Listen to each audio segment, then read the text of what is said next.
TV조선 취재 기자들이 전하는 뉴스의 중심, 보도본부 한라인, 저는 신효섭입니다.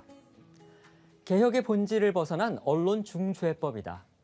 과연 이 법이 언론 자유를 공고히 하겠다고 한 김대중, 노무현, 문재인 대통령의 정체성에 부합하는가? 언론중재법은 언제라도 비판적 언론을 질식케 하고 거꾸로 민주당 자신을 겨눌 칼이 될 것이다. 현 정권의 우군으로 여겨져 온 정의당, 전국 언론노동조합 같은 진보 성향 정당과 언론단체들의 말입니다. 그러나 민주당은 이에 아랑곳하지 않고 오늘 새벽 4시 국회 법사위에서 언론중재법을 강행 처리했습니다. 야당의 원로조차 지금은 때가 아니라고 합니다. 사회적 합의를 위해 좀 더 시간을 가질 수는 없을까요? 다시 확진자 수 2,000명을 넘어선 코로나 사태부터 알아보고 정치권 소식 짚어드리겠습니다. 코로나19 하루 확진자가 5만에 다시 2,000명을 넘었습니다.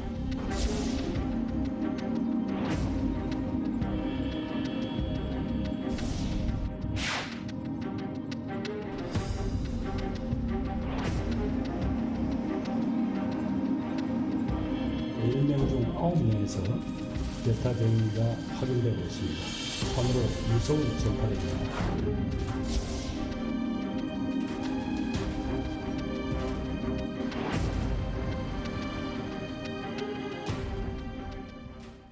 어제 또 2,000명을 넘어섰더라고요. 이거 4차 대유행이 언제까지 갈지 모르겠습니다. 네, 그렇습니다. 오늘 0시 기준으로 코로나 신규 확진자 수는 2,155명을 기록했습니다.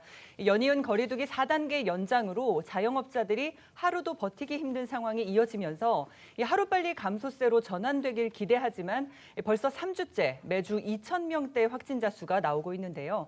2,155명의 확진자는 국내 코로나 사태 이후 최다를 기록한 지난 11일 이후 두 번째로 큰 규모고요. 오늘로 50일 연속 네 자릿수를 이어가고 있습니다. 수요일, 목요일만 되면 신규 확진자가 어김없이 2,000명대로 치솟는 현상이 반복된다는 건 사회적 거리두기 강화에도 불구하고 4차 대유행 확산세가 잡히지 않고 있다는 해석이 가능하죠. 게다가 50일 연속 네 자릿수 확진에 의료체계 마비 우려도 더욱 커지는데요. 위중증 환자 수는 총 434명으로 전날 420명의 환자도 작년 3월 통계 집계 이래 최다 수치였거든요. 그런데 14명 더 늘어나면서 연 이틀 최다 기록을 경신한 겁니다. 여기에 위중증 환자 중에서도 투약이나 인공호흡기 치료가 어려워 에크모, 즉 체외막 산소 공급기를 단 환자도 연일 최다 기록을 쓰고 있다고 하는데요. 때문에 의료진 부담도 날로 늘어가는 등 대책 마련이 시급해 보이는 대목입니다.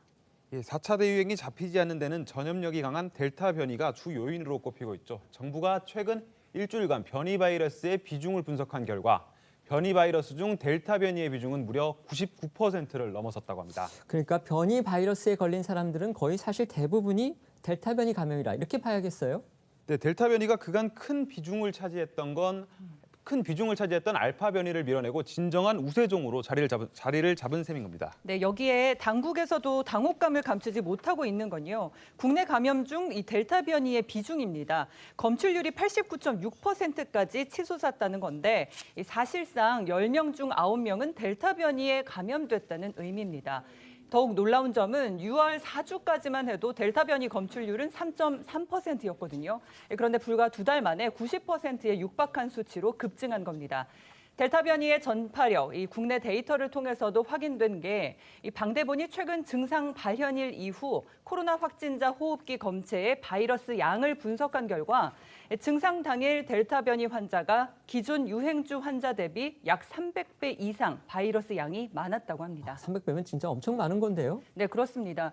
이후 4일째에는 약 30배, 9일째에는 약 10배 등으로 그 차이가 감소하다가요. 10일 이후에는 바이러스 양의 차이가 없었다고는 하는데 물론 바이러스 배출량이 곧 전파력을 뜻하는 건 아닙니다만 그만큼 전파 가능성을 높일 수 있다는 해석이 가능한 대목입니다. 결국 그러니까 델타 변이의 전파력이 얼마나 무서운지를 보여주는 그런 조사 결과인 것 같습니다. 네, 그렇습니다. 이렇게 코로나 상황에 최대 변수로 떠오른 델타 변이가 대한민국을 점령하면서 정은경 질병관리청장은 4차 대유행이 9월까지 지속돼 급감 없이 완만하게 환자 수가 감소할 것으로 예측을 하기도 했습니다.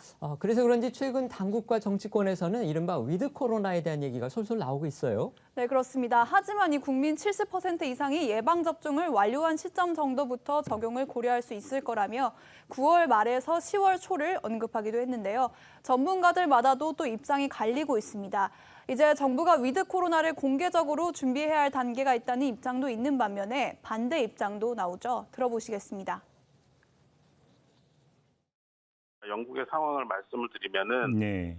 이 백신 접종률이 70% 이상 올라간 상태에서 이 거리두기를 중단했죠. 중단하면서 실제로 2만 명씩의 매일 확진자가 나오고 매일 100명에서 200명 정도의 사망자가 나오고 있습니다. 만약에 우리나라가 이런 충분히 준비되지 않은 그 위드 코로나를 선택을 해서 갑자기 이런 방역을 완화시킨다든지 검증 작업 없이 열었을 때 강한 변이 바이러스가 계속해서 유행을 하는 그런 상황이 되면 네. 이걸 우리가 감당할 수 있겠느냐.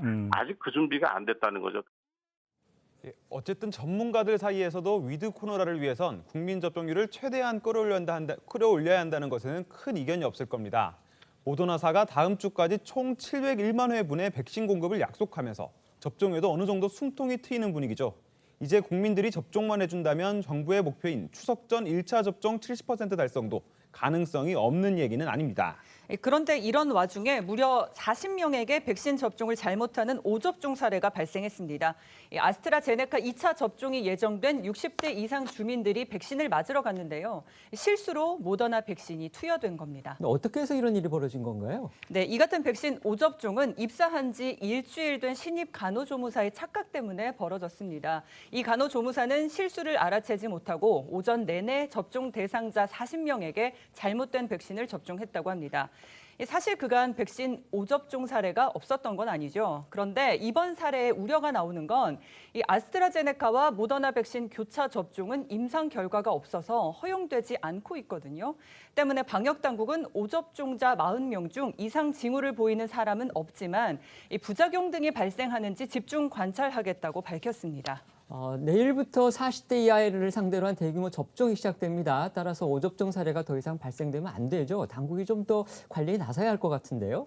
네, 정부가 목표로 잡은 이 추석 전 3,600만 명 접종까지는 앞으로 1,000만 명 정도가 남아 있는데요. 이 모더나 백신 도입 체계로 공급에 숨통이 트인 정부는 이 40대 이하 접종 대상자 가운데 추석 이후로 접종이 예약된 이들의 일정을 당길 수 있게 했습니다. 그러니까 예약을 당길 수 있는 사람들이 추석 뒤에 예약이 된 사람들을 추석 전으로 당길 수 있다. 이런 얘기죠? 네, 그렇습니다. 다음 달 6일부터 추석 연휴 전인 19일까지 접종자를 200만 명 가까이 늘리기로 한 건데요. 이미 예약을 했더라도 날짜가 늦다면 취소하고 9월 6일 이후에 빠른 날짜로 앞당겨서 다시 예약하시면 되고요. 신규 예약자도 추석 전에 접종이 가능합니다. 다만 예약을 취소했는데 더 이른 날짜에 예약자가 다 차버린 경우도 생길 수 있다는 재예약 과정에서의 불편함도 또 예상이 되는데요. 여기에 전문가 일각에서는 정작 중요한 접종 완료는 외면하고 있다는 비판도 나옵니다. 들어보시겠습니다. 18에서 49세 사이에 기저질환자를 먼저 추려서 지금이라도 파이자 모더나로 3, 4주 간격으로 빨리 완전 접종을 이게 더 중요한 것이지. 네, 모더나 백신 접종 간격 등을 다시 4주로 변경할 수 있다는 전망도 있으나 정부는 추후 상황을 검토하겠다는 입장인데요. 이런 가운데 문 대통령이 코로나 초기 대응 당시 백신 수급이 빠르게 이루어지지 않은 점에 대해 참모들에게 아쉬움을 표했던 것으로 알려졌습니다. 이철희 대통령 정무수석 비서관은 어제 한 유튜브 방송에 출연해 문 대통령이 가끔 초반 백신 수급에 우리가 서두르지 않았던 게 아쉽다는 소회를 말하곤 한다며 우리가 방역을 잘했으니 백신도 진작 서둘러서 했더라면 훨씬 더 100점짜리가 되지 않았겠냐고 말씀하시는 것이라고 전했습니다. 1월까지만 해도 백신이 빨리 충분한 물량이 확보됐다던 그런 문 대통령이 이제 어느 정도 아쉬움을 느끼고 있다는 얘기가 청와대 참모를 통해 전해졌습니다. 대통령의 이런 인식 변화 어떻게 봐야 될까요? 어쨌든 현실로 드러나고 있는 문제점에 대해서 문재인 대통령도 파악은 하고 있다. 이렇게 볼 수 있는 것 같고 현 정부가 코로나 사태 초기 중기에 확실히 지금 중기라고까지 얘기할 수 있는지 모르겠지만 이 백신 확보에 사실상 신경을 많이 쓰지 못했다. 이 부분은 비판을 피할 수 없는 부분이고요. 그 이후에도 어떻게 보면 문재인 대통령을 비롯한 이제 정부 쪽에 계신 분들이 확정되지 않은 사안들을 내지는 너무 성급하게 또 국민들한테 희망적인 메시지를 주는데 주력했다라는 점도 사실 반성해야 될 부분이라고 생각을 합니다. 그래서 이 옆 나라인 일본하고 비교를 해보면 이 백신 관련해서 일본은 이 정부가 무슨 발표를 할 때 언제까지 백신 얼마를 들여오겠다라고 얘기를 하는데 우리나라는 보통 언제부터 백신 얼마를 들여오겠다라고 얘기를 하니까 국민들은 언제부터라고 하는 것을 까지라고 이제 오해를 하는 경우가 많이 생기죠. 그리고 언제부터 얼마를 들여오겠다고 하는 것은 사실 이 어느 시점에 얼마가 충분히 그러니까 우리가 국민들이 필요하는 그 백신이 충분히 들어올 수 있다라는 것을 보장해줄 수 없는 이제 좀 뭔가 확정되지 않은 어떤 사안들도 있는 것이기 때문에 이게 정부 발표의 어떤 이 방식, 이 화법도 좀 바꿔야 될 것 같고요. 그리고 이제는 정말 백신이 이 치명률을 낮추는데 가장 중요한 어떤 요인이라는 것은 모두 다 알고 있기 때문에 이 백신 확보에 대한 정확한 정보를 국민들한테 알려주는 것, 이것이 가장 중요한 일인 것 같습니다. 이번엔 정치권 소식 살펴보겠습니다. 조금 전인 1시부터 국민의힘 대권주자들이 대거 출동한 국민 비전 발표회가 시작됐는데요. 윤석열, 홍준표, 유승민, 원희룡, 최재형 후보 등 출마 의사를 밝힌 12명의 후보들이 참석해 자신의 비전을 발표하고 있습니다. 국민의힘은 당초 2번에 걸친 정책 토론회 형식으로 진행할 예정이었는데요. 일부 캠프가 참석 여부를 놓고 당 지도부와 갈등을 겪은 끝에 내홍 진화 차원에서 정견 발표회 형식으로 변경돼 후보 간 질의응답 없이 각자 7분씩 발표를 하고 있는 중입니다. 아직 저희가 영상이 들어오질 않아서 현장을 볼 수는 없는데 지금 보도에 따르면 한 후보가 보이질 않는다고 그래요? 네, 오늘 오전 국민의힘 대권주자였던 윤희숙 의원이 대선 후보와 의원직에서 사퇴하겠다는 뜻을 밝히면서 비전 발표회에도 불참했는데요. 윤희숙 의원은 국민권익위원회 전수조사 결과 부동산 거래 법령 위반 의혹을 받은 데 대해 책임을 지고 대통령 후보 경선을 향한 여정을 멈추겠다고 했습니다. 윤희숙 의원의 전격 사퇴 선언 들어보시죠. 저희 아버님의 농지법 위반 의혹으로 국민 여러분께 심려를 끼치게 돼서 송구스럽습니다. 아버님의 평소 삶을 볼 때 위법한 일을 하지 않으셨을 것이라 믿습니다. 권익위 조사의 의도가 무엇인지에 대해서는 강한 의구심을 갖지 않을 수 없습니다. 야당 의원의 평판을 흠집내려는 의도가 아니면 무엇이겠습니까? 저는 이 시간부로 대통령 후보 경선을 향한 여정을 멈추겠습니다. 윤희숙 의원은 왜 명단에 들어갔었던 거죠? 예, 윤 의원은 부친이 농지법과 주민등록법 위반 의혹으로 이번 조사 결과에 명단에 올랐습니다. 앞서 국민권익위는 윤 의원의 부친이 지난 2016년 세종시 전이면 소재에 논을 사들였지만 직접 농사를 짓지 않았다며 농지법 위반 의혹을 제기한 건데요. 국민의힘 지도부는 해당 부동산이 본인 소유가 아닌데다가 본인이 개입한 사실이 없다는 소명을 받아들여 처분 대상에서 제외했습니다. 하지만 윤희숙 의원이 사퇴를 발표하자 국민의힘 이준석 대표는 이를 만류하겠다는 입장을 밝혔습니다. 이준석 대표는 윤 의원의 기자회견장까지 찾아와 윤 의원과 장시간 대화를 나누기도 하고 사퇴를 만류하면서 눈물을 보이기도 했습니다. 국민의힘 지도부는 어제 부동산 불법 거래 의혹을 통보받은 의원 12명 가운데서 6명을 중징계하기로 했었죠. 네, 12명 가운데 혐의가 무겁다고 판단한 6명에 대해서만 이 탈당 요구와 제명을 결정했습니다. 그리고 1949년부터 아버지가 보유 중이던 밭을 증여받아서 적법하게 위탁 경영하고 있다고 밝힌 김승수 의원과 이 부동산을 처분했거나 처분할 예정인 의원들, 그리고 윤희숙 의원을 포함한 6명에 대해서는 소명이 됐다 판단했는데요. 오늘 윤희숙 의원의 기자회견장을 찾은 이준석 대표의 목소리도 들어보시죠. 과거 우리 당의 모 대선 주자를 향한 공격이 들어왔을 때도 절대 우리 국민의힘에서 연좌라는 것은 받아들일 수 없다라고 제가 이제 방송 나와서 언급했었는데 어제 권익위 조사의 결과를 보면은 최소한의 구성 요건도 되지 않는 것들이거나 아니면은 전혀 의원 개인이 소유 관계나 아니면 행위의 주체가 되지 않았음에도 불구하고 연좌의 형태로 이런 의혹 제기를 한 것에 대해서 저는 참 야만적이다 이런 표현을 쓰겠습니다. 그리고 그런 의미에서 윤희숙 의원님은 잘못한 것이 없고 윤희숙 의원님이 본인이 책임을 지는 방식이라 하셨지만은 저는 책임을 질 일이 없다고 확신합니다. 그래서 정중하게 이번 결정을 재검토해 줬으면 하는 바람이고 네, 김기현 국민의힘 원내대표도 윤희숙 의원 사퇴와 관련해서 당의 입장에서는 소중한 인재고 본인에게 귀책 사유가 있다고 도저히 볼 수 없다면서 당 지도부는 그런 차원에서 만류 중이라고 밝혔는데요. 그러면서 국민권익위원회 조사 결과를 두고 터무니없는 결정이라고 비판했습니다. 관련 발언도 들어보시죠. 이렇게 얼토당토하는 결정하는 권익위원회야말로 심판의 대상이다. 그런 생각이 듭니다. 도저히 납득할 수 없는, 어찌 보면 여야 끼워 맞추기 위해서, 숫자 맞추기 위해서, 거기다가 야당에게 좀 더 가혹하게 하기 위해서 의도된 각본에 따라서 권익위원회가 조사한 것이 아닌가 하는 생각이 들고. 그 권익위가 밝힌 윤희숙 의원의 문제 사례를 보면은 이제 아버지의 문제입니다. 윤희숙 의원의 개인의 문제는 아니고요. 그래서 윤희숙 의원의 입장에서 보면은 어떻게 보면 아버지의 문제이기 때문에 이건 나는 별로 문제가 없다. 이렇게 얘기를 할 수도 있는데 지금 오늘 의원직도 내놓고 그다음에 대선 후보 또 주자 자리에서도 뭐 내놓겠다. 이렇게 얘기를 했어요. 또 당은 물론 만류하고 있고요. 윤희숙 의원 어떤 이유에서 이렇게 결심을 했을까요? 어찌됐든 그러니까 윤희숙 의원 개인은 아마 상당히 억울할 것 같습니다. 아까 지금 앵커께서 말씀하신 대로 아버지 관련 문제이기도 하고 그다음에 이 아버지 관련 문제 자체도 이게 위법인지 아닌지 지금 확인도 채 되지 않은 상황이죠.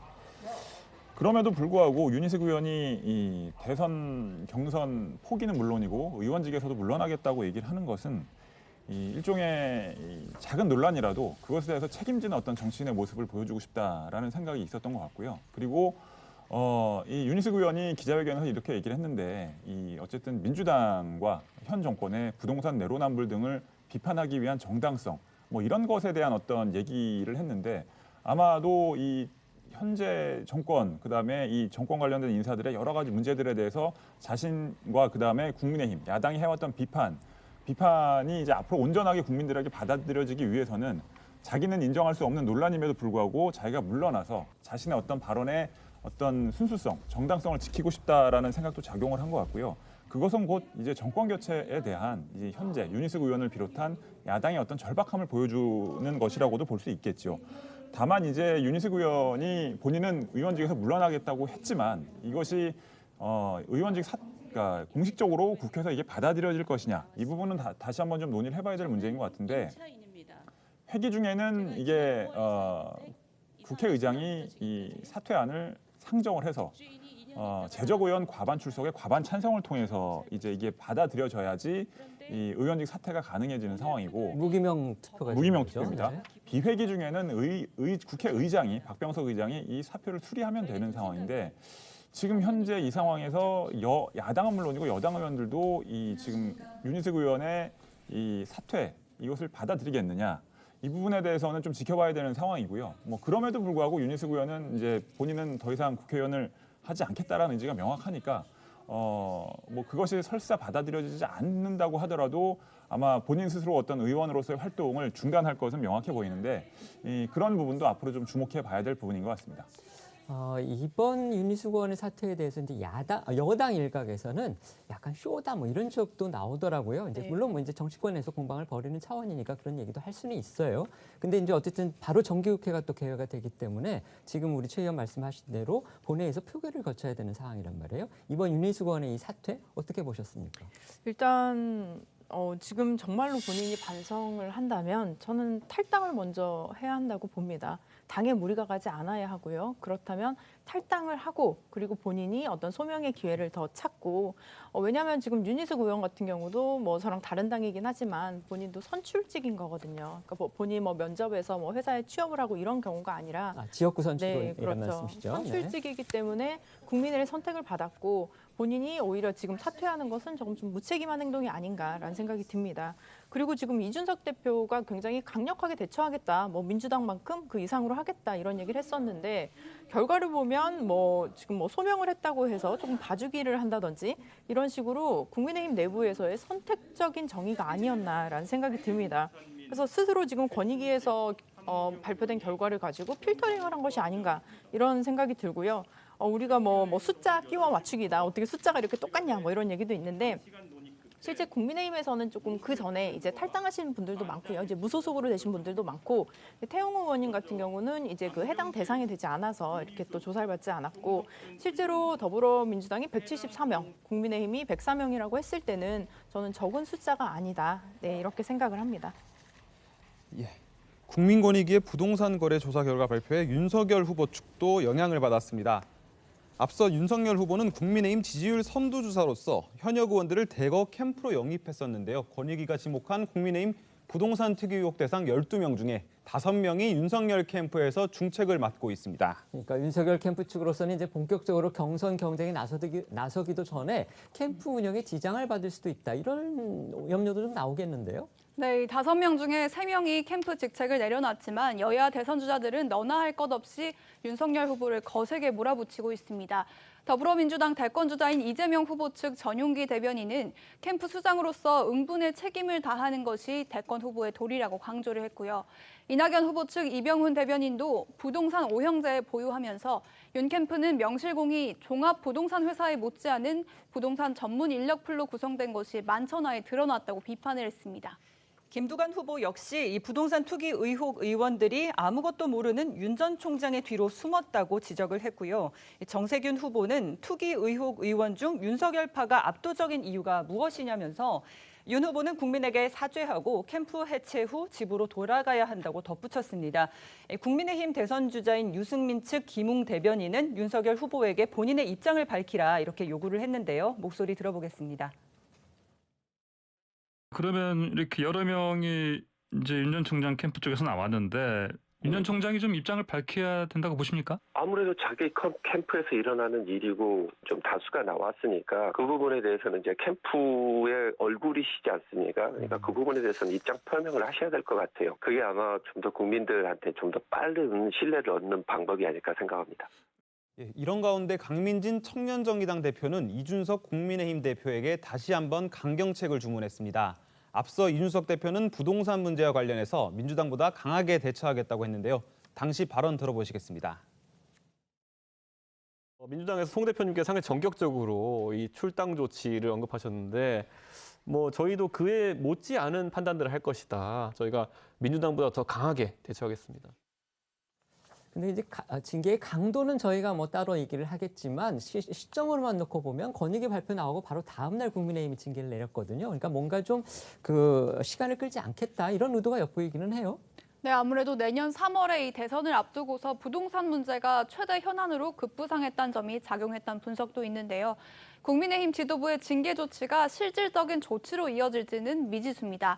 당연 당규상 징계 중 하나인 탈당 권유는 탈당을 권유한 이후 10일 후 자동으로 제명되지만 국민의힘 지도부가 정한 탈당 요청은 말 그대로 선언적 효과에 불과하기 때문인데요. 이준석 대표가 취임한 이후 당 윤리위원회가 구성되지 않은 상태라서 당원 당규상 징계가 불가능하기 때문에 최고위 차원에서 잠정적으로 결정한 것이라고 합니다. 그런데 윤희숙 의원도 그렇고 국민의힘 지도부도 그렇고 권익위 조사 결과 자체를 지금 문제 삼고 있던데 왜 그런 거죠? 네, 그렇습니다. 국민의힘 이준석 대표는 어제 자신의 페이스북을 통해서요. 이 권익위가 민주당에게 적용했던 잣대와 국민의힘에 적용했던 잣대가 공정했는지 국민들은 확인해야 한다고 말을 했습니다.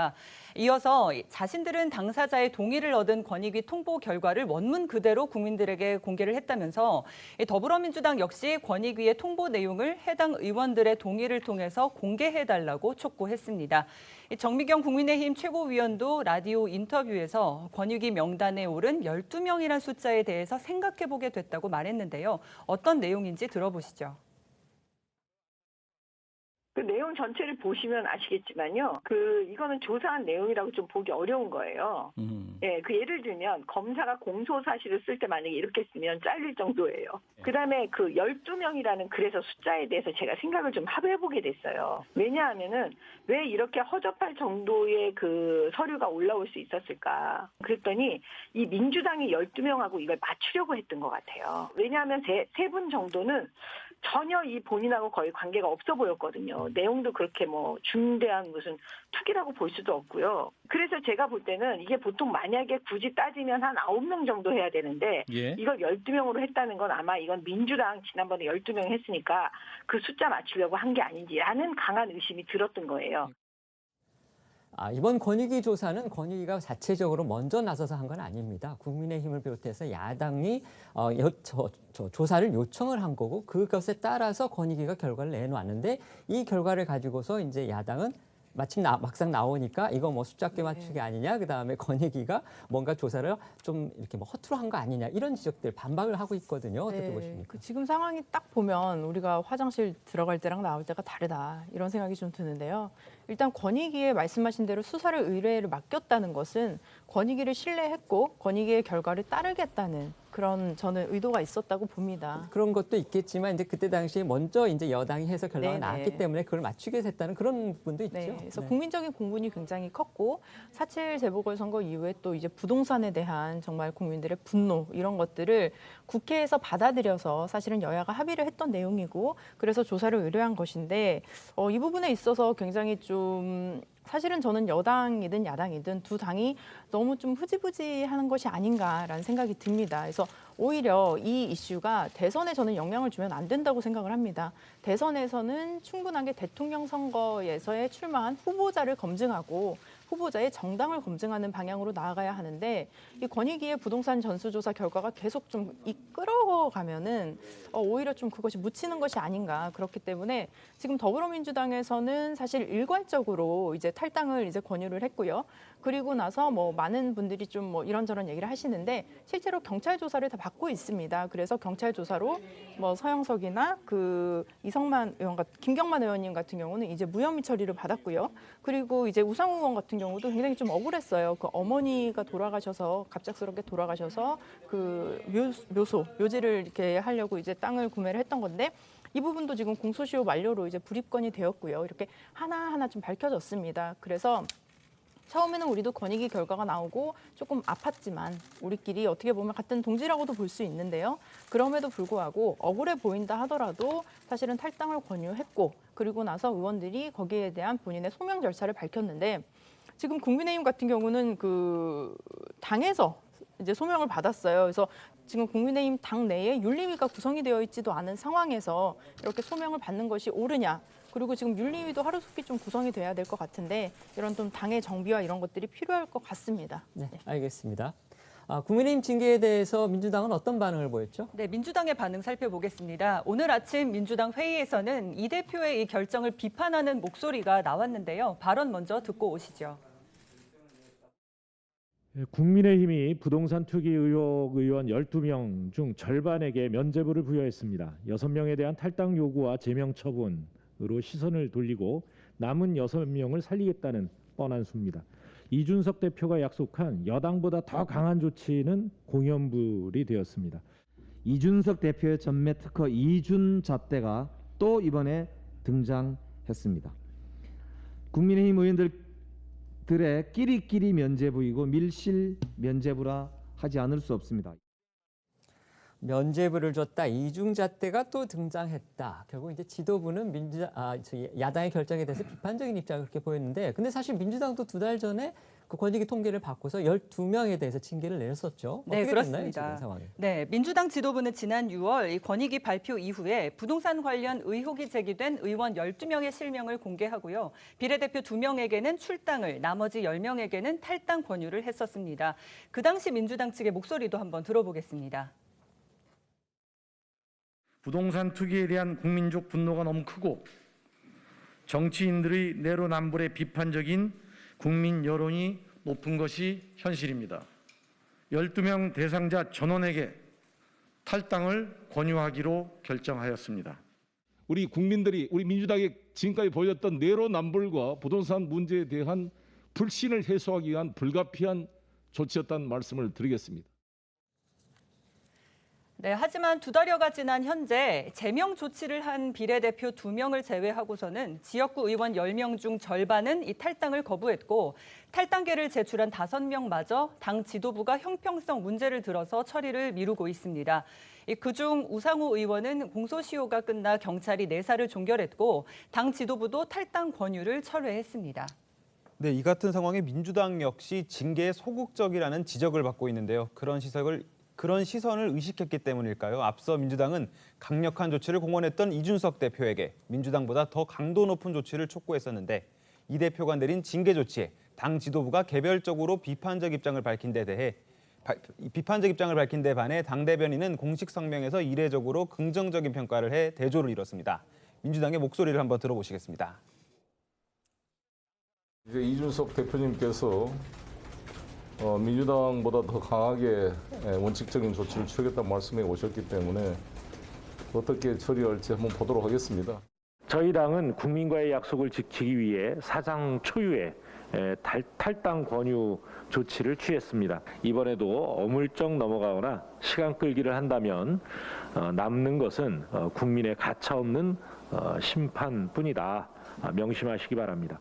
국민의힘이 소속 국회의원 12명의 위법한 부동산 보유 거래 의혹에 대해 즉각적인 판단과 조치를 취했습니다. 국민의힘의 신속한 결정과 조치를 존중합니다. 이번 전수조사를 변화의 계기로 삼아서 여야를 떠나 국민 앞에 부끄러움 없는 정치를 만들어 가야 할 것입니다. 이게 같은 날 나온 거예요. 제가 지금 영상을 보니까. 그런데 당 지도부의 개별 논평하고 그다음에 대변인의 공식 논평이 뭔가 좀 결이 달라 보여요. 왜 이런 일이 벌어졌을까요? 네, 이렇게 긍정평가와 부정평가가 교차한 상황에 대해서 일각에서는 역풍 방지다 이런 해석까지 나오고 있습니다. 앞서 말씀드렸듯이 탈당 권유를 받았던 민주당 의원 12명 가운데 출당당한 이 비례대표 2명을 뺀 10명이 당적을 그대로 보유 중인 상황에서 야당 비판으로 이어간다면 또 한 번 내로남불 비판을 받을 수 있기 때문에 수위 조절을 한 것으로 보입니다. 네, 이런 가운데 국민의당 안철수 대표는 페이스북을 통해서 양당을 동시에 비판했는데요. 안 대표는 지금의 거대 양당은 겉으로는 적대적이지만 속으로는 공생관계 같다. 양쪽 다 국민 눈높이에 현저히 미달하는 제 식구 감싸기로 일관했다며 혹시나 했는데 역시나였다. 우리 국민만 또다시 의문의 일패를 당했다고 비판했습니다. 정의당 역시 국민의힘을 향해 셀프 면죄부라고 비판했고 민주당을 향해서도 쓴소리를 날렸는데요. 송영길 대표가 탈당을 권유했던 특위 의혹 대상 의원들을 당적부터 정리하라. 탈당 권유 꼼수를 부린 민주당은 국민의힘을 탓할 자격이 없다고 했습니다. 여기에 여권 원로인 유인태 전 국회 사무총장도 민주당이 정치적 쇼를 했다고 지적했는데요. 목소리 듣고 오겠습니다. 처음에 송영길 대표가 일단은 탈당 권유를 했다가 지금 흐지부지 됐잖아요. 버티고 있고 예. 실제로 또 몇 사람이 이미 무혐의로 혐의 그렇죠. 없음으로 나왔잖아요. 예. 그렇게 자꾸 쇼처럼 하는 거는 아니다. 맞득지 않죠. 그러니까 예.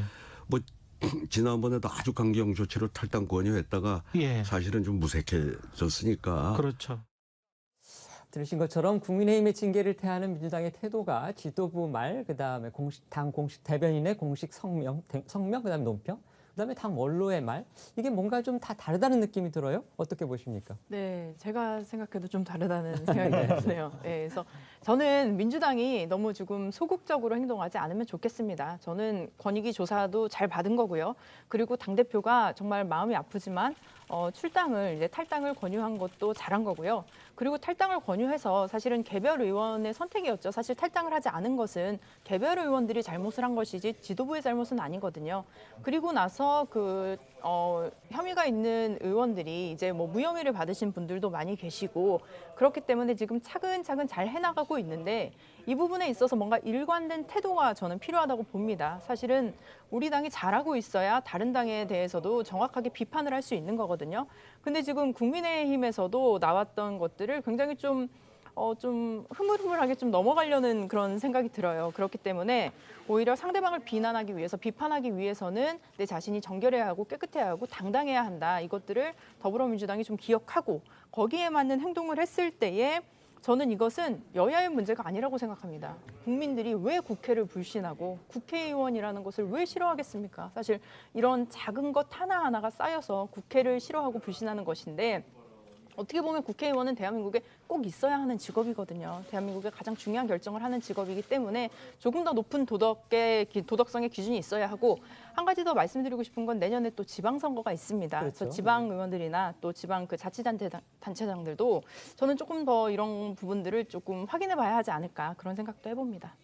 이처럼 부동산 비위 의혹이 대선 전국을 강타하면서 여야 대선 주자들 사이에선 부동산 검증이 필요하다 이런 목소리가 커지고 있습니다. 국민의힘 대권주자인 홍준표 후보는 여야를 막론하고 모든 대권주자와 가족이 부동산 검증을 받아야 한다고 강조를 했고요. 최재형 후보 역시 찬성한다면서 동의의 뜻을 전했습니다. 최 후보는 페이스북을 통해서 부동산 투기로 인한 국민적 분노를 감안하면 대선 주자로 나온 분들이 솔선수범해야 한다면서 국민 앞에 검증을 받는 게 좋겠다고 말했는데요. 홍준표 후보의 발언 좀 더 자세히 들어보시죠. 국회의원도 전수조사해가지고 지금 받고 있는 판에 대통령 하겠다는 분들이 부동산, 이 심각한 부동산 문제에 대해서 본인, 가족, 뭐 전부 다. 예? 저도 아들까지 싹 다 받았어요. 아, 싹 다 받으셨어요? 예, 의원이시니까. 두 아들 문제까지 부동산 문제를 전부 다 받았어요. 그래서 직계 좀비속 이거 다 받자.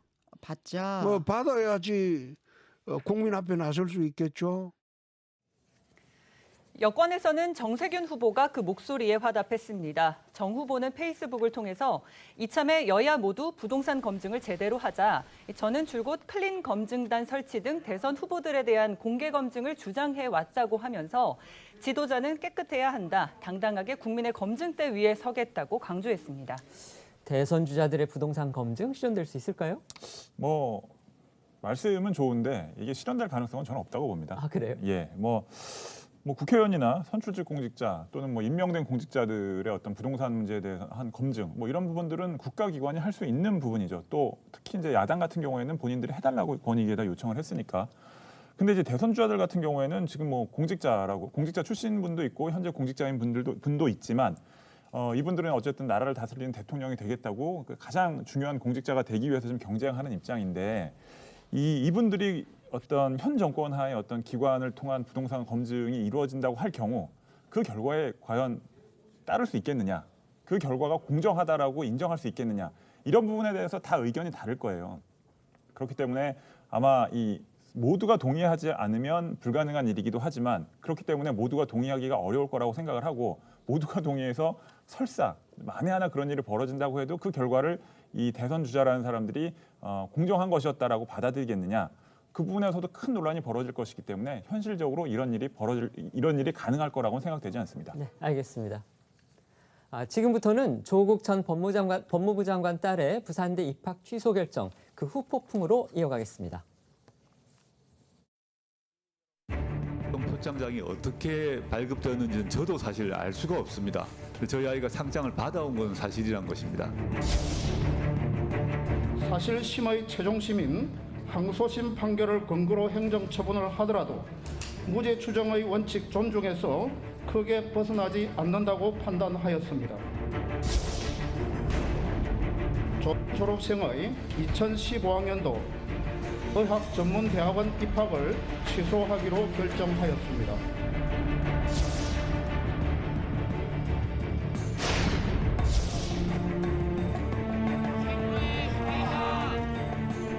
위조된 표창장을 부산대 의학전문대학원 입시에 제출했고 그래서 위계에 의한 공무집행 방해가 되니까 굉장히 큰 죄고 가정입니다만은 범죄에 해당될 수 있다고 생각합니다.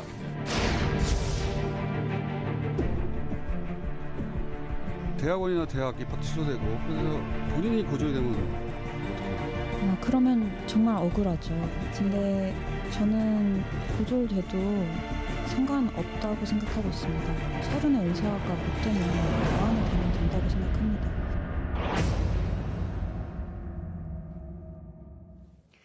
어제 저희가 속보로 전해드린 대로 이 부산대가 조 전 장관 딸에 대해서 의학전문대학원 입학 취소라는 결정을 내렸습니다. 부산대 대학본부가 입학 취소 근거로 내세운 건 이 조국 전 장관 딸이 의학전문대학원에 응시했던 2015년 신입생 모집 요강입니다. 당시 모집 요강에는 제출 서류 기재 사항과 사실이 다르면 불합격 처리한다는 내용이 담겨 있죠. 부산대의 이러한 판단은 조 전 장관 딸이 입학 서류에 기재한 동양대 총장 표창장과 세 가지 경력 사항이 모두 허위라고 본 정경심 교수 항소심 판결에 따른 것이고요. 부산대는 앞으로 청문 절차 등을 거친 뒤 조 씨의 의전원 입학 취소를 최종 확정할 방침입니다. 여기에 보건복지부도 발빠르게 입장을 냈습니다. 조 전 장관 딸의 부산대 의전원 입학 취소 처분 뒤에 의사면허 취소를 위한 행정정차를 진행하겠다는 것이고요. 청와대 관계자도 조 전 장관 딸의 의사면허 취소 여부와 관련해 보건복지부 장관이 숙고해서 결정할 것으로 알고 있다고 밝혔습니다. 국민의힘을 비롯한 야권에서는 한 목소리로 사필 규정이다. 그다음에 상식적인 결정이다. 이런 반응을 냈다고요? 예, 특히 청년정의당 강민진 대표는 입장문을 내고 조국 전 장관을 비롯한 일부 정치인들이 사실관계를 왜곡하고 진실을 호도하는 방식으로 지지자들을 규합하여 그릇된 징역 논리를 공고히 만들어왔다고 꼬집으면서 조국 수호라는 이름의 성벽 안에 갇혀 우리에 대한 비판은 무조건 부당한 공격이며 탄압이라고 주장하는 잘못된 정치는 이제 멈춰야 한다고 했습니다. 한국대학교수협의회 역시 조 전 장관 딸 입학 취소는 당연한 수순이며 대학 사회가 최소한의 양심이 있다는 것을 보여줬다는 점에서 환영한다면서 이제 고려대도 후속 조치로 입학을 즉각 취소하고 한영외고 역시 학생부와 학사관리 오류를 바로잡아야 한다고 입장을 밝혔습니다. 아버지인 조국 전 장관도 어제 부산대 결정이 나온 다음에 입장을 냈죠. 그렇습니다. 조 전 장관은 어제 페이스북을 통해서 아비로서 고통스럽다는 심경을 전했습니다. 또 상당히 고심한 흔적도 엿보였는데요. 페이스북에 올린 입장문을 10여 분 동안 총 6차례에 걸쳐 수정을 했습니다. 부산대의 발표가 있은 직후 조 전 장관은 부산대의 발표를 언급하면서 최종 결정이 내려지기 전 예정된 청문 절차에서 충실히 소명하겠다고 썼다가 아비로서 고통스럽습니다라는 문장을 추가했고요. 그런 뒤에는 제 딸의 학부 성적 및 영어 성적 등의 제출 서류로 탈락자가 생겼을 가능성은 매우 적다라고 했다. 이런 문장을 삽입하기도 했습니다. 이후 딸의 능력을 부각시키는 표현이 추가됐고 또 억울한 사람이 없을 거다 이런 취지의 문장도 담겼습니다. 또 딸의 성적이 상위권이란 취지로 문장을 작성하기도 했습니다. 네, 특히 아비로서 고통스럽습니다. 이런 심경을 밝힌 점이 눈에 띄는데요. 이 아비로서라는 건 이 그간에도 여러 번 언급을 했던 표현입니다. 과거 발언들 들어보겠습니다. 10대 고등학생 아이가 당시 입시 제도 하에서 이리 뛰고 저리 뛰고 해서 인턴을 구해서 뛴 것, 그 자체를 두고 저희 아이를 비난하는 것은 좀 저로서는 과도하지 않은가 이런 생각을 애비로서 생각합니다. 집안의 가장으로 아빠로 그걸 제가 감당하지 않고 저희 가족 보고 나가라. 그러니까 법으로 허용되니 안 되니 합법이니 불법이니 떠나서 그건 아니다라는 생각을 저는 하고 있습니다. 저희 여식의 장학금 문제든 모든 문제에 대해서 상황 종료 후에 하나하나 제가 책임지고 애비로서 책임을 지고 정리하도록 하겠습니다. 네, 이렇게 조 전 장관이 아비로서 고통스럽다는 심경을 밝히자 과거 막역한 사이였던 인사들이 입을 열었습니다. 우선 진중권 전 교수는요. 아비로서 고통스러운 것은 이해가 가고 공감이 된다면서도 아비 말고 전직 청와대 민정수석과 법무부 장관으로서의 입장은 무엇인가 이렇게 페이스북을 통해서 물었습니다. 또 조 전 장관과 서울대 법대 82학번 동기인 원희룡 후보 역시 옛날의 조국으로 돌아오라 이렇게 권했습니다. 발언 들어보겠습니다. 대화하면 굉장히 유쾌한 친구였었거든요. 예. 저랑도 서로 좋은 감정을 주고받고 있었는데 예. 권력의 중심부로 들어간 다음에는 조국이 저런 사람이었나? 예. 그리고 이 권력이라는 게 사람을 저렇게 변질시키나? 아니면 원래 저 안에 들어있고 감춰졌던 권력 욕구가 사람을 이렇게 나타나게 만들었나?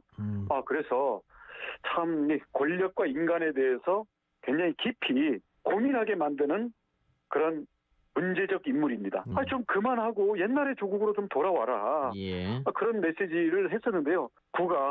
우리 친구 조국아 권력에서 좀 깨어나라. 또 국민의힘 하태경 후보도요. 조 전 장관의 입장글을 공유하면서 자녀의 인생 망친 조국은 SNS를 끊고 자숙하라는 글을 올렸습니다. 조 전 장관은 심각한 불법 행위로 동시대의 청년들에게 큰 박탈감을 안겨주고 자녀의 인생까지 망쳤다면서 놀라운 건 조국 전 장관의 반응이라는 겁니다. 미안함이나 사죄의 마음은 찾아볼 수 없고 이상한 논리를 이용해 자기 변명에만 급급하다. 이렇게 꼬집었습니다. 하지만 조 전 장관은 아버지로서의 심경을 밝힌 데 이어 여준성 보건복지부 장관 정책보좌관의 페이스북 게시물을 공유하기도 했습니다.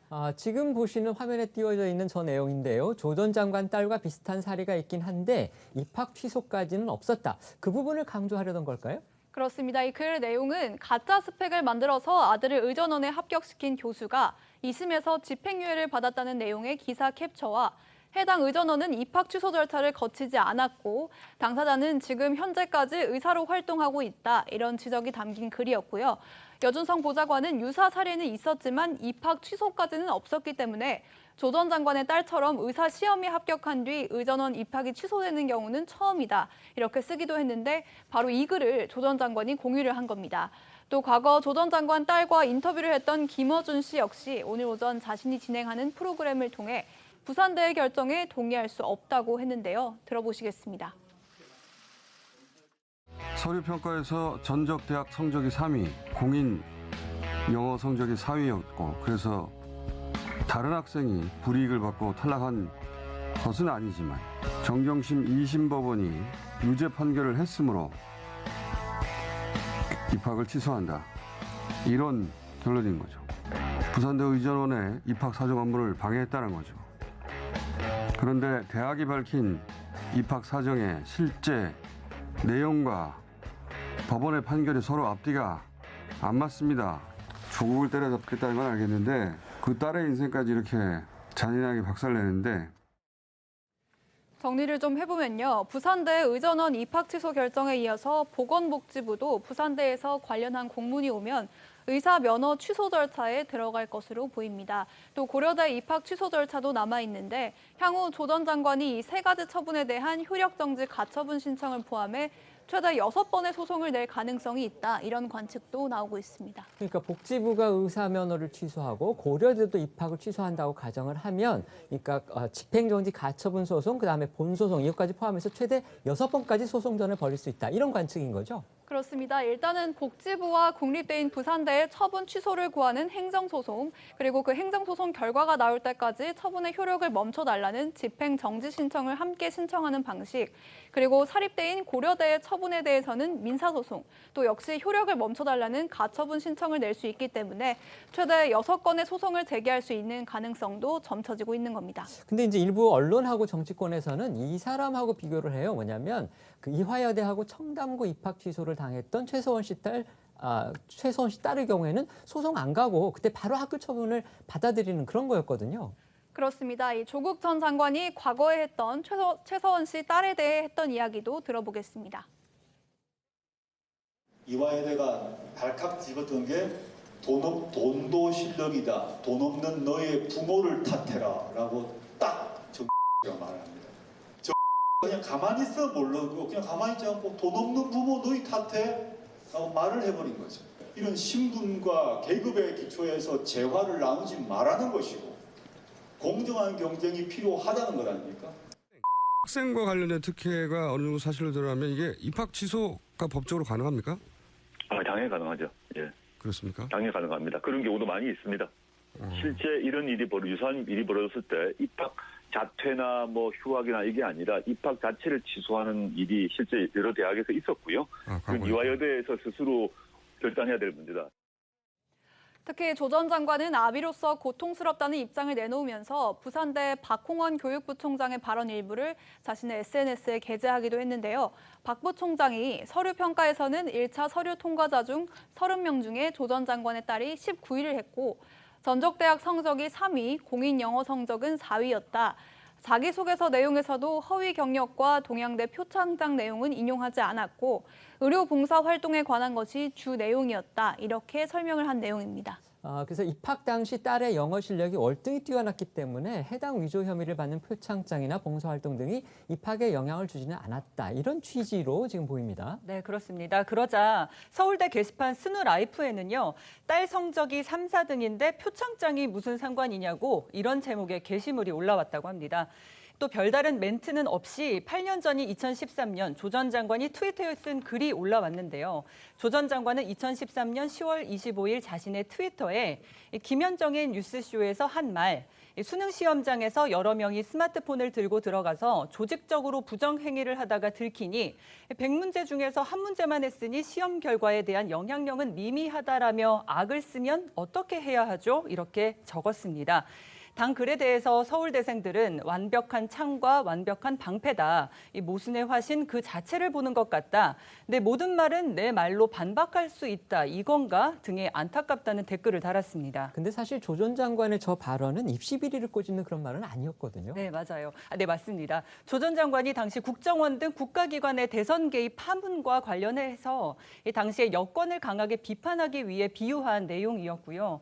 조 전 장관이 라디오 인터뷰 뒤에 이 조직적 부정행위 수험생이 치맛바람 강력한 엄마를 동원해 조사관에게 압력을 넣고 나아가 조사관을 교체하면 어떻게 해야 하죠? 이렇게 트위터에 꼬집었던 겁니다. 전문가들이란지 언제 기자들의 보도를 보면 지금 아까 저희 기자들도 보도를 했지만 조 전 장관이 6차례 소송을 나설 가능성이 있다. 지금 이렇게 얘기를 해요. 그럴 가능성이 있다고 보십니까? 저는 할 수 있는 건 다 해야 된다고 봅니다. 진실이 밝혀지기 위해서 조국 장관님께서 조금 힘드시더라도 조금 더 힘을 내셔서 하셔야 한다고 보는데 오히려 저는 이번 그 부산대 그 발표로 인해서 따님이 성적에 의해 학교를 들어간 것이 맞다라는 게 밝혀졌다고 저는 봅니다. 뭐 입학 때 성적도 얘기를 했지만 지금 우리가 자꾸 언급하고 있는 그 동양대 표창장 같은 경우는 그 자기소개서에 인용하지도 않았다고 해요. 그래서 자기소개서에서는 의료 봉사 활동에 관한 것이 주요된 내용이었고 그리고 이제 구체적인 또 성적도 나와 있기도 하지만 우리가 아까 뭐 최서원 씨의 딸과 또 비교를 하기도 하죠. 근데 경우가 굉장히 다릅니다. 그 최서원 씨 딸 같은 경우는 그분을 입학시키기 위해서 그 입시 전형을 바꿨고 그 전형을 바꾼 것에 그 해당 학교의 뭐 총장, 교수, 그리고 부모 그리고 본인이 당사자가 개입이 된 사건이고 이번 그 따님의 경우에는 성적이 충분히 가능했고요. 그리고 말씀드렸던 대로 그 표창장 같은 경우는 그 입학에 영향을 미치지 않았다는 것이기 때문에 조금 더 다르게 보시면 좋을 것 같고요. 근데 그리고 입시 요강에는 네네. 거짓 서류를 내면은 불합격 네, 맞습니다. 불합격 처리한다. 이런 또 규정이 있거든요. 네네 그런 규정에 의거해서 지금 입학 취소가 지금 예정이 되어 있는데요. 네. 하지만 이것이 최종 처분은 아닙니다. 왜냐하면 소명할 수 있는 기회가 있고요. 또 청문 절차가 있기 때문에 그렇죠. 네. 이것이 한 2, 3년 정도 걸린다고 2, 3개월. 해요. 네, 2, 3개월 네. 죄송합니다. 그래서 걸리지만 그 소명하는 기회에 따라서 또 그리고 어떤 절차에 따라서 그리고 아직 저는 조금 걱정이 되는 부분이 만약에 그 청문 절차에서 어떤 결론이 났어요. 하지만 대법원에서 다른 결론이 나면 또 어떻게 할지 저는 잘 모르겠습니다. 부산대는 또 이번 네네. 결정을 뒤집을 수 있다. 또 이런 그래서 얘기를 또 하긴 그걸 했어요. 또 뒤집게 되는데 네. 아직 지금 대법원의 결과가 나오지 않은 상태에서 이렇게 하는 것은 조금 너무 성급한 것이 아닌가라는 생각이 들고 마지막으로 지금 또 고려대의 문제도 또 취소 얘기가 나오는데 실제로 고려대 같은 경우는 입시 자료를 5년 동안 보관하게 되어 있습니다. 그 이후에는 폐기하는 것이 옳고요. 하지만 지금 한 2010년 정도에 입학을 하신 걸로 제가 알고 있어요. 근데 지금의 그 자료는 없을 것이고 그렇다면 어떤 기준을 가지고 뭐 업무방해죄를 뭐 얘기를 하고는 있지만 이것도 지금 공소시효가 없거든요. 그러니까 공소시효가 만료된 상황입니다. 그렇기 때문에 이 부분에 대해서도 조금 더 우리가 조국 장관을 처음에 검찰이 조사를 했을 때는 사모펀드 관련된 거였거든요. 그러면서 사모펀드가 나오지 않자 계속 확대를 하면서 한 70여 곳을 압수수색을 했다고 해요. 그렇기 때문에 이 부분에 있어서도 조금 더 저는 진실이 밝혀지길 바라고 있습니다. 네, 알겠습니다. 이번 입학 취소를 두고 여야 대선 주자들의 반응도 엇갈립니다. 국민의힘 최재형 후보는 부산대 의전원의 조국 딸 입학 취소는 사필 규정이라면서 문재인 정권 하에 구부러졌던 많은 것들이 제자리로 돌아가길 바란다. 정권 교체를 통해 반드시 그렇게 되게 하겠다. 이렇게 직접 입장을 밝혔고요. 유승민 후보도 부산대가 그동안 결정을 미루다 이제야 입학 허가 취소를 결정했다면서 고려대는 뭘 하고 있는지 부끄럽다고도 했습니다. 윤석열 후보 측도 너무 늦었지만 정의가 살아있음을 보여준 처분이라고 했고 이제 면허 취소의 몫은 보건복지부로 돌아간 만큼 국민들은 문재인 정부의 결정을 주시할 것이라고 논평을 냈습니다.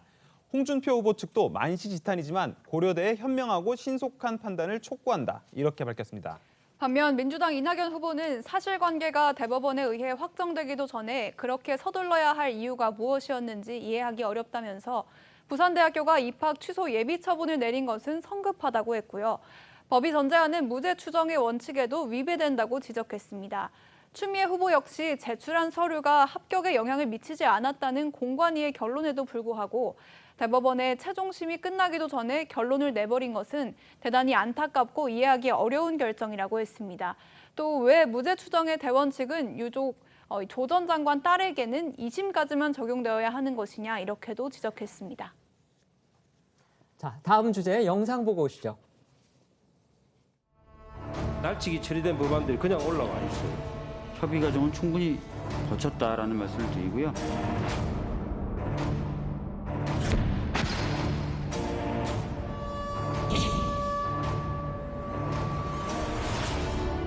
언론사를 언론 탄압, 민주당은 초래하라. 민주주의가 붕괴되는 그 시발점이 될 것이라는 점을 엄중하게 경고하면서 끝까지 이 법이 통과되지 않을 수 있도록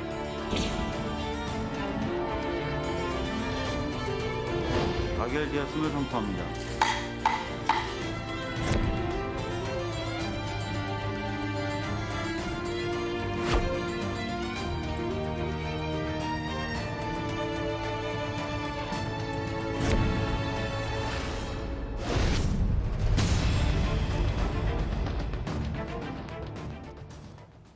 언론중재법을 두고서 여야의 충돌이 예상되던 국회 본회의가 오늘 오전에 전격 연기됐습니다. 그렇습니다. 예정대로라면 오후 2시, 그러니까 지금 열릴 예정이었던 국회 본회의가 여야 합의의 불발로 무산됐습니다. 새벽 4시에 야당의 반발 속에 법사위에서 언론중재법 개정안을 단독 통과시킨 민주당은 오늘 본회의를 열고 강행 처리를 예고했지만 본회의가 연기되면서 언론중재법 개정안 처리도 미뤄진 상태입니다. 여야의 충돌 등 상당한 진통이 예상됐던 본회의가 무산된 건 오늘 오전에 박병석 국회의장과 김기현 원내대표의 합의를 통해서였습니다. 김 원내대표는 박병석 국회의장과 회동 후에 오늘 새벽에야 언론중재법 등이 법사위를 통과했는데 통과 직후 다시 본회의 상정은 국회법 규정 원칙에도 맞지 않는다는 건의를 드렸다고 했고 이에 박 의장이 본회의 날짜를 다시 잡으라고 말한 것으로 전해졌는데요. 이 국회법 제93조 2항에 따르면 본회의는 위원회가 법률안에 대한 심사를 마치고 의장에게 그 보고서를 제출한 후 하루가 지나지 않은 경우에는 해당 법안을 의사 일정으로 상정할 수 없도록 규정돼 있습니다. 오늘 김기현 원내대표의 목소리 들어보시죠. 그동안 민주당에게 여러 차례 강력 항의하고 또 그 위헌성과 반인권적 요소를 강력하게 호소했지만 들은 척도 하지 않습니다. 소귀에 경기일기 같은 그런 심정입니다. 브레이크가 고장난 자동차 어디로 갈지 뻔하지 않습니까? 거기에다가 그 자동차 폭주하고 있습니다. 어느 권위주의 정권도 이런 사악한 언론재갈법은 통과시킨 적이 없습니다. 이 정권은 그야말로 민주주의를 가장하면서 양의 탈을 쓴 늑대처럼 독재 권력을 강화하기 위한 모든 수단을 동원하고 있다고 저는 여러분 앞에 확실하게 말씀드릴 수 있습니다. 김 원내대표가 박 의장을 만나기 전에 이른바 범국민 필리버스터 현장을 찾았군요. 네, 그렇습니다. 반면 민주당은 의원총회를 열어서 언론중재법에 대한 소속 의원들의 의견을 수렴한 뒤에 8월 임시국회 내 다음 본회의 때 재차 처리를 시도한다는 방침입니다. 김 원내대표에 이어서 박 의장을 만난 윤호중 원내대표는 회동을 마친 뒤 기자들과 만나서 오늘 오후 원내대표 간에 다시 만나 후속 본회의 일정을 잡기로 했다며 27일 또는 30일에 본회의 일정을 잡을 수 있을 것 같다고 밝힌 상황입니다. 본회의는 연기됐지만 여야의 대립 상황은 계속 이어지고 있습니다. 앞서 들으신 것처럼 김 원내대표는 국회 정문 앞에서 열린 범국민 필리버스터 현장에 참석해 법사위에서 단독 처리를 강행한 여당을 향한 규탄 발언을 이어갔고 민주당 역시 오늘 오전 최고위를 통해서 법사위에서 퇴장한 야당을 향한 비판을 쏟아냈는데요. 오늘 민주당의 목소리도 한번 들어보시겠습니다. 가짜 뉴스로부터 피해 입은 국민을 구제하는 가짜 뉴스 구제법은 손에 꼽을 만한 큰 성과다 이렇게 생각합니다. 아쉬운 점은 가짜 뉴스 피해 구제법을 처리하는 과정에 보여준 야당의 행태입니다. 국회 선진화법과 또 방역 수칙을 위반하면서 법사위 논의를 가로막고 그것을 방해하는 데 앞장섰습니다. 회의장을 박차고 나가서 충분한 토론을 하지도 않고 이 회의를 거부하는 그런 모습도 보였습니다. 국민의힘의 지금의 행태는 전형적인 무책임 민생개혁 발목잡기에 불과하다 이렇게 말씀드리겠습니다. 전형적인 꿀먹은 벙어리 먹튀 행태에 불과하다. 일단 드러난 모양새만 보면 박병석 국회의장이 여당한테 제동을 건 발목을 잡은 그런 모양으로 비치기는 합니다. 하지만 또 박병석 의장의 출신이 지금 무소속이긴 하지만 형식상으로는 여당 출신이고 또 여당이 워낙 이거를 강하게 요구를 하고 있기 때문에 네. 과연 법안 처리를 끝까지 막을지 솔직히 조금 생각이 어떠십니까? 박병석 의장이 뭐 막겠다 그런 이제 의지를 드러낸 것은 아니고요. 뭐 이 법 자체에 대해서 잠깐 말씀드리면 뭐 문재인 대통령이 이제 항상 최근에 몇 번 뭐 그 이전에도 말씀하셨지만 언론 자유는 민주주의의 기둥이다 이런 취지의 얘기를 많이 하셨잖아요. 근데 이 법 자체가 그런 어떤 민주주의 기둥을 무너뜨릴 수 있는 법이다라는 비판이 야당뿐만 아니라 뭐 국내 또는 해외의 언론계 그다음에 또 뭐 민변을 포함한 뭐 이제 경실련 뭐 여러 시민사회단체들까지 같은 목소리를 내면서 우려를 하고 있는 부분이거든요. 그러니까 이제 그런 어떻게 보면 민주당을 제외하고는 현재 여권을 제외하고는 심지어 민주당 내 의원들도 걱정을 많이 하는 상황이에요. 제가 아까 오프닝에서 이제 야당 언론이라고 했는데 사실 여당 언론 제가 맞습니다. 말씀드렸는데 여당 언론조차도 지금은 때가 아니다. 좀 더 미뤄도 된다. 그럼요. 이런 식의 의견을 내더라고요. 그게 이제 유인태 전 국회 사무총장을 말씀하시는 것 같고 어저께 오늘 이제 조홍천 의원이랄지 오기영 의원이랄지 민주당 의원들도 이건 아니다라고 얘기를 하고 있습니다. 그런 상황에서 아무래도 여당도 좀 부담을 갖고 의장은 더더욱 부담을 갖고 있는 상황인 것 같아요. 다만 이제 27일 또는 30일에 본회의를 한다는 것이 이 법을 중단하겠다는 게 아니라 다소 좀 김을 뺀다고나 해야 될까요? 그런 이제 비판으로 인한 논란의 어떤 열기를 다소 좀 빼는 상황에서 아마 추진은 계속 하겠다라는 의지는 유지가 되고 있는 것 같고요.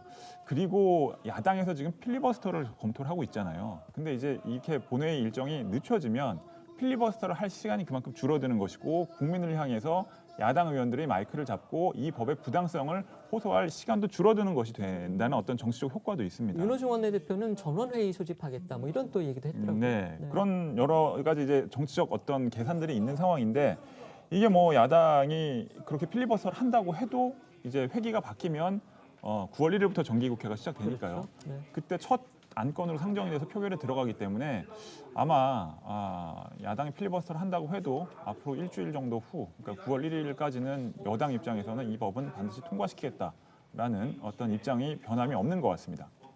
여야는 어제 법사위에서도 회의 내내 격렬한 대치를 이어갔습니다.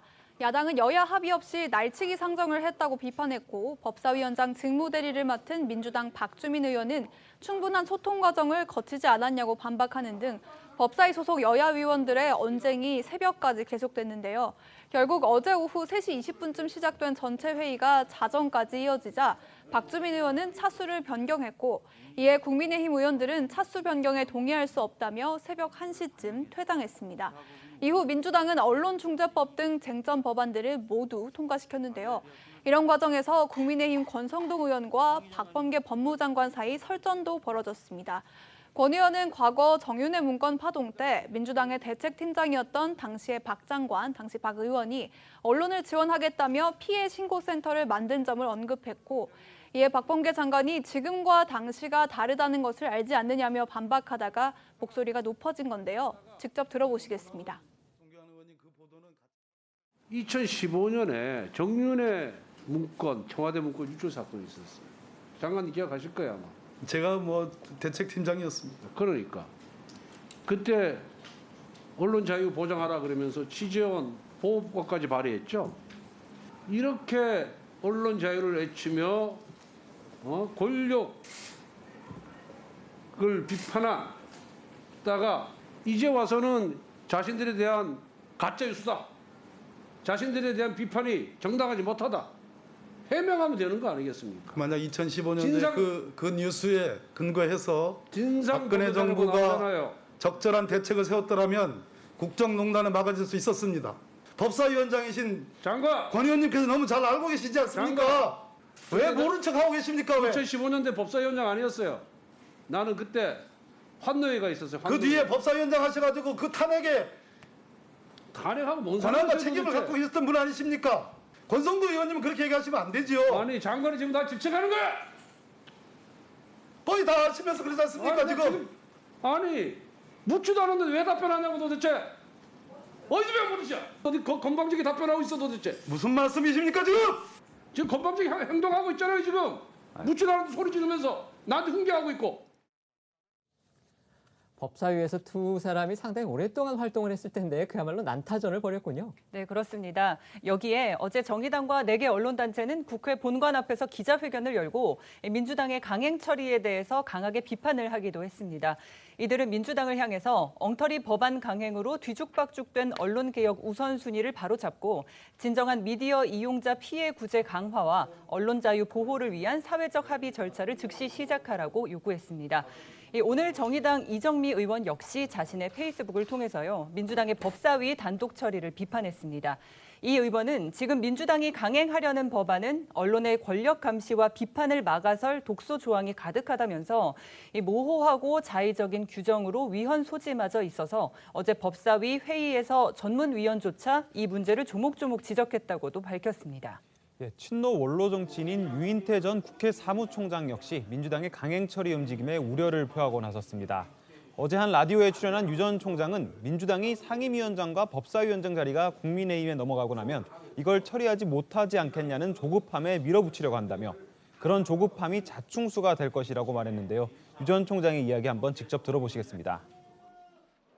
자유언론실천재단까지 우리가 하지 말라고 나왔잖아요. 그런데도 불구하고 강행하는 거는 좀 난 상당히 어리석은 행동이 아닐까. 일단은 뭐 그쪽에서도 특위를 구성해서 관련 여러 언론단체나 뭐 더 이제 논의를 좀 모아보자. 저는 조금 한 템포 쉬어가는 게 내일 처리하는 거는 지금 이런 환경 속에서 하는 거는 좀 굉장히 자충수가 될 거라고 봅니다.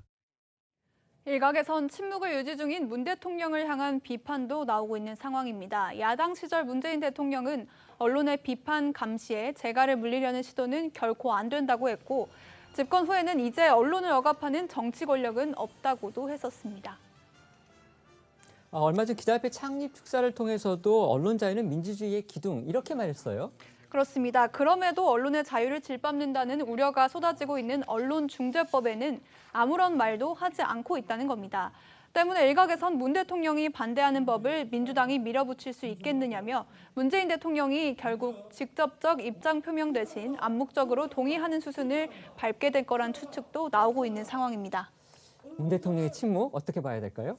네, 저도 언론의 자유는 보장이 되어야 되죠. 여기에 의심을 하는 사람은 아무도 없을 거라고 생각합니다. 근데 이 부분에 대해서는 문재인 대통령이 어떤 얘기를 하기보다는 저는 조금 오해가 있으신 분들 또 이 법안에 대해서 좀 오해하고 계시는 국민 여러분들이 있어서 잠시 설명을 드리면요. 언론 재갈법이다 이래서 굉장히 좀 두려워하시는 분도 계시지만 더불어민주당에서는 가짜 뉴스 피해 구제법이라고 얘기를 하고 있습니다. 그래서 특히 정치인이나 재벌들이 대상이 아니고요. 일반 국민들, 소상공인. 우리가 과거에 그 김영애 황토패 기억하시죠? 그리고 기생충 영화에 나와 있는 그 대만 카스테라. 그런 분들을 구제하기 위한 법으로 내년 4월 이후에 발의가 됩니다. 그래서 대선에도 영향이 없고 그리고 국민 여러분들에게 피해를 돌아가지 않기 위해서 그런 것들이니 좀 오해를 좀 푸셨으면 좋겠습니다. 네, 알겠습니다. 저희는 1분 뒤에 다시 돌아오겠습니다.